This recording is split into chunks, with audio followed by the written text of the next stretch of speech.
Joining us now to discuss, Republican Senator Roger Marshall of Kansas. He worked as a physician and obstetrician before being elected to Congress and was also at today's hearing. Thanks so much for being here, Senators. I appreciate you. So you just heard Senator Mullins say that there's a recording of this meeting that led to Dr. Menares's ouster. He seems to suggest that he heard the recording. Have you heard the recording? No, not at all. And I don't think that's the real reason she was fired. I think the real reason she's fired is that philosophically she wanted to go in a different direction than Secretary Kennedy. Look, Secretary Kennedy is not an anti-vaxxer, but he doesn't believe that every person needs every vaccine.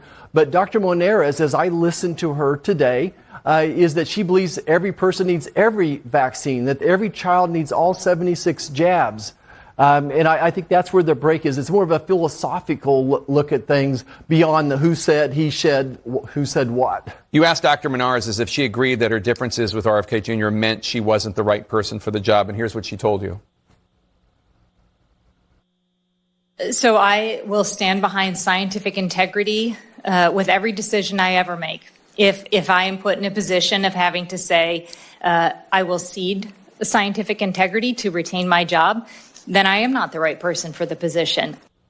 So what she said earlier that we ran the clip was that her mind was open to what Kennedy was talking about, but she just wanted to see the science before making any decisions. Don't you want that in a CDC director? Somebody whose mind is open but also wants to make decisions based on science? Of course, and we wish that's what she was doing, but I think that she's continuing to contribute to the vaccine hesitancy out there. You think she is? I do. I absolutely think the CDC is the problem here. They're the one that created the vaccine hesitancy, starting with the COVID vaccines, by lying to us about them, and then continuing the myth, whether it was monkeypox or them manipulating data on COVID vaccines and cardiomyositis, those types of things.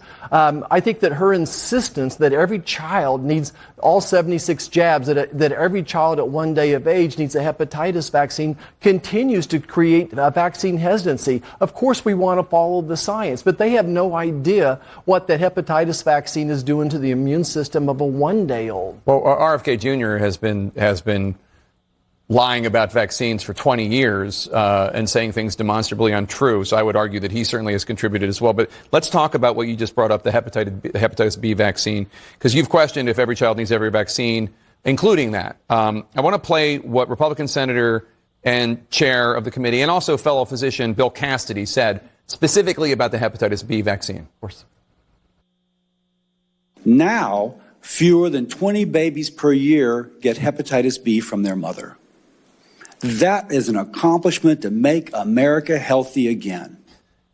His argument was that before the vaccine, before hepatitis B vaccine, it was a real problem. And then once the vaccine was introduced, the deaths from hepatitis and infection from hepatitis went down 20%. He's more of an expert on hepatitis B than anybody in this room that I know of, including you, even though you're a doctor. What's your reaction? Well, I think I'm more of an expert on during the pregnancy. Sure. So we test every pregnant woman for hepatitis antigens. And then I get to know this patient. As long as they have a negative hepatitis screen, they're not doing IV drugs, they're not living with someone that has hepatitis, the chances of that baby having hepatitis are zero, unless you're going to go put that baby in a sandbox where there's used IV needles.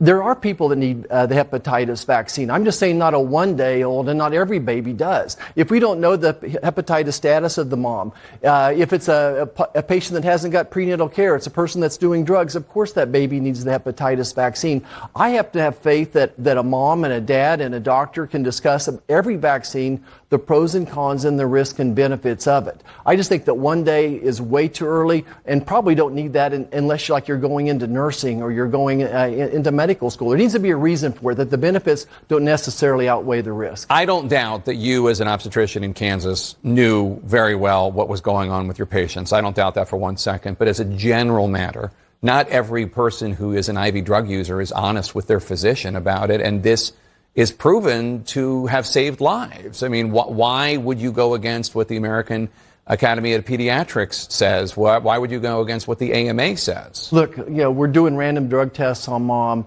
I'm getting to know these patients. Trust me. If they were doing IV drugs, I would know it by the end of their pregnancy. I'm saying I don't question your practice. I'm saying, but like this is a country of 350 million people. Not everybody knows what's going on with every patient. And then that's my point. So if they're at risk, then give them the hepatitis vaccine. But they don't know that they're at risk. Of course you do. Absolutely. I know who is at risk. I said you do. I'm saying not every physician knows about every patient. If you have someone you don't know, of course that's the person that needs the hepatitis vaccine. But at some point in time, we have to practice medicine. The CDC doesn't practice medicine. They make recommendations. But what we've gotten to is like the CDC is a gospel. And when you try to, trust me, if you try to sit down with young parents today and tell them this is why your child needs this hepatitis vaccine, it doesn't make sense to them. And then it creates vaccine hesitancy. Look, I believe in the polio vaccine, MMR, the DTaP. Those have told the test of time. The benefits clearly outweigh the risk. But no one can really show me that the benefits of the hepatitis vaccine outweigh the risk to give to every single child. Well, I think Dr. Cassidy, your fellow senator, would disagree with you very strongly, and he could probably show you. But that's all the time we have. Senator Marshall, it's great to have you here. My pleasure. Good to see you. We're going to turn to